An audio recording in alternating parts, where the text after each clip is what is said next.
प्यारे बच्चों, आज हम आपको महात्मा बुद्ध के बारे में बताएंगे। बहुत समय पहले नेपाल की तराई में शुद्धोधन नाम के प्रसिद्ध राजा थे। उनकी राजधानी कपिलवस्तु थी। उनके पुत्र का नाम सिद्धार्थ था। सिद्धार्थ 7 दिन के ही थे जब उनकी माता महामाया का देहांत हो गया। उनका लालन पालन उनकी मौसी महाप्रजापति गौतमी ने किया। सिद्धार्थ को विद्वानों द्वारा सभी प्रकार की शिक्षा दी गई। वे तीक्ष्ण बुद्धि के थे, जो पढ़ते याद हो जाता। वे राजा के पुत्र थे, अतः उन्हें युद्ध के सभी कौशल सिखाए गए। अभ्यास हेतु तो उन्हें शिकार के लिए वन में भेजा जाता था। वे बड़े संवेदनशील थे। शिकार करने के बजाय वे सोचते कि क्या पशु पक्षियों को मारना ठीक है। पशु पक्षी तो बोल भी नहीं सकते। उनका विचार था कि जिसे मैं जीवन नहीं दे सकता, उसका जीवन लेने का मुझे क्या अधिकार है। वे बिना शिकार किए ही लौट आते। एक बार उन्होंने एक हिरण की ओर निशाना साधा। सहसा उनकी दृष्टि पास खड़ी उसकी माँ पर पड़ गई। माँ की बड़ी बड़ी आंखों में तैरते दया याचना के भावों ने उनकी आत्मा को द्रवित कर दिया। वे तीर नहीं चला सके और लौट आए। बालक सिद्धार्थ जिज्ञासु प्रवृत्ति के थे। उनके व्यवहार में अनोखापन था। विद्वानों ने भविष्यवाणी की थी कि वे एक दिन अपना घर बार त्याग कर सन्यासी हो जाएंगे। वे संसार को मानवता की शिक्षा देंगे। वे सन्यासी न हो जाएं, इसलिए उनके पिता ने यशोधरा नाम की एक सुंदर कन्या से उनका विवाह कर दिया। सिद्धार्थ ने इसे बंधन माना। पुत्र राहुल हुआ। पिता ने बहुत प्रयत्न किए कि गृहस्थ जीवन में उनका मन लगे, परंतु सिद्धार्थ का मन कभी भी परिवार और राजकाज में नहीं लगा। एक दिन सिद्धार्थ नगर भ्रमण के लिए जा रहे थे। मार्ग में उन्हें एक वृद्ध मिला। उसकी आंखें धसी थी, चेहरे पर झुर्रियां पड़ी थी। वह लाठी के सहारे चल रहा था।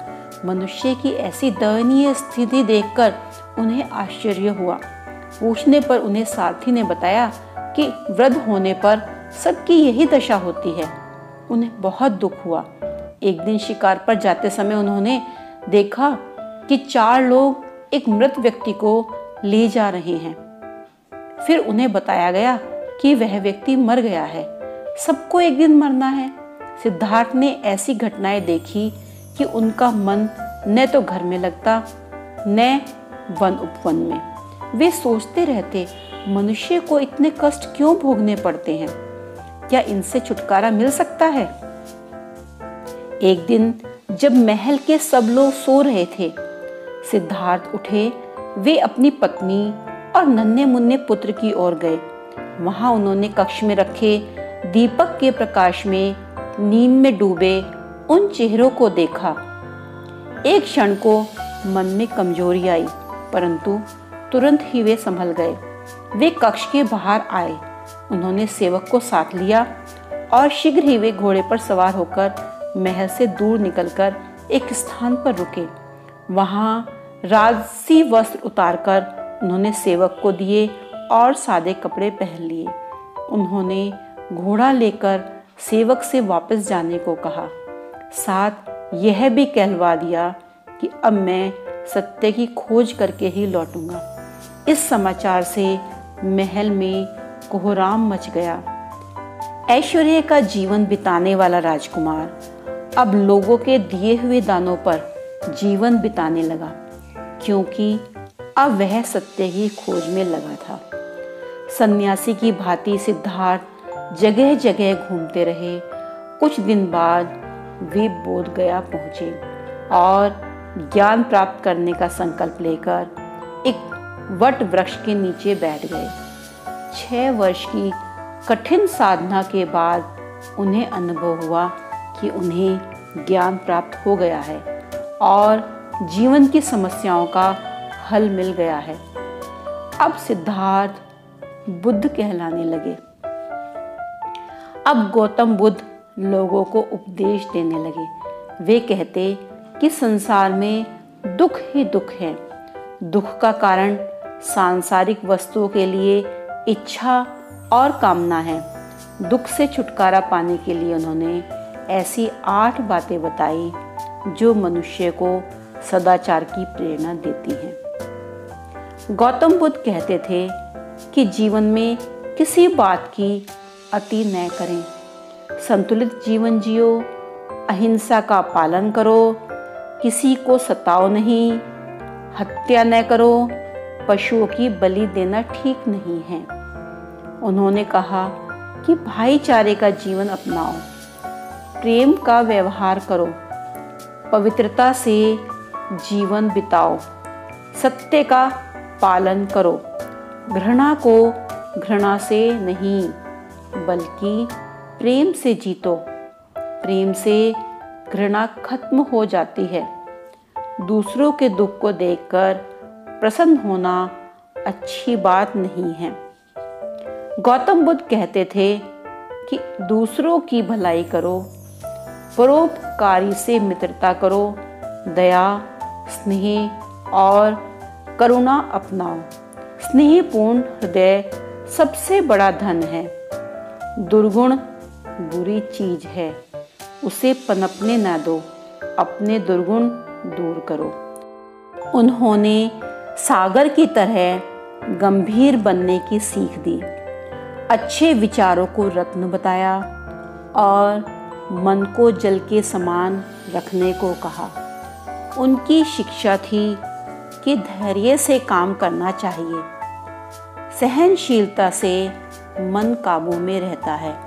उन्होंने किसी का अपमान करने को मना किया। उनका कहना था कि स्वास्थ्य से बड़ा कोई लाभ नहीं, संतोष से बड़ा कोई धन नहीं, प्रेम से बड़ी कोई प्राप्ति नहीं, द्वेष के समान कोई अपराध नहीं। बुद्ध ने कहा कि जाति पाति का भेदभाव ठीक नहीं। बौद्ध धर्म को मानने वाले सभी वर्गों के लोग थे। भिक्षुओं के रहने के लिए बौद्ध विहार बनाए गए। स्वाध्याय तथा बौद्ध धर्म के प्रचार प्रसार में बौद्ध भिक्षु अपना जीवन व्यतीत करते थे। थोड़े समय में ही गौतम बुद्ध भारत के अनेक भागों में प्रसिद्ध हो गए। उनकी शिक्षा का प्रभाव भारतीय जीवन के हर पक्ष पर पड़ा।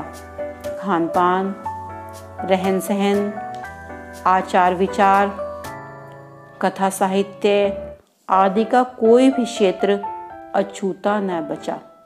अजंता और एलोरा की गुफाओं की कलापूर्ण मूर्तियों पर, सांची तथा सारनाथ के स्तूप और कुशीनगर की मूर्ति, अशोक चक्र और जातक की कथाएं सभी इस बात की साक्षी हैं कि बौद्ध धर्म ने जीवन के विभिन्न पक्षों को प्रभावित किया। यही नहीं, बौद्ध भिक्षु भारतीय संस्कृति को एशिया के अनेक भागों में ले गए। सम्राट अशोक भी बौद्ध धर्म से बहुत प्रभावित हुए थे। उन्होंने अपने पुत्र महेंद्र और पुत्री संघमित्रा को सुदूर देशों में बौद्ध धर्म के प्रचार के लिए भेजा था। गौतम बुद्ध ने अपने प्रेम बंधन में सभी को बांध लिया। तो बच्चों, गौतम बुद्ध ने जो हमें अच्छी बातों के उपदेश दिए हैं, वे बातें यदि हम अपने जीवन के व्यवहार में लाते हैं तो हमारा जीवन भी बहुत अच्छा हो जाएगा। तो बच्चों, मिलते हैं अगली कहानी के साथ। तब तक के लिए बाय।